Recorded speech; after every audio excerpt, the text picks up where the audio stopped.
இதோ பால், கவனமா எடுத்து வைங்க.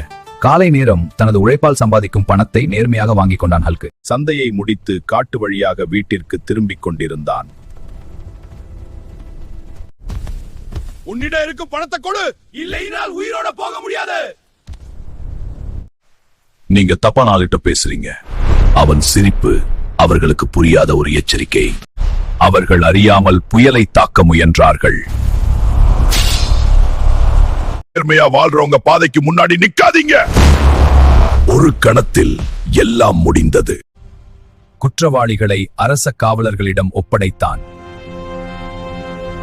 அம்மா வழியில சில தொந்தரவு பண்ணினாங்க, ஆனா கவலைப்பட வேண்டாம். தாயின் முன் அவ இன்னும் ஒரு சாதாரண மகன்தான். ஹல்க், அரசர் உன்னை அழைத்துள்ளார். ஆனால் அடுத்த சோதனை அவனை காத்திருந்தது. என் மகன் எந்த தவறும் செய்யவில்லையே. அம்மா கவலை வேண்டாம், நான் போய் பார்த்து வருகிறேன். அவன் நடையை பார்த்தால் பயம் அவனுக்கு அந்நியமாய் தோன்றியது. அரசரிடம் போனால் என்ன நடக்கும் தெரியுமா?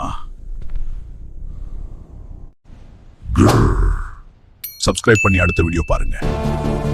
அடுத்த பகுதி விரைவில்.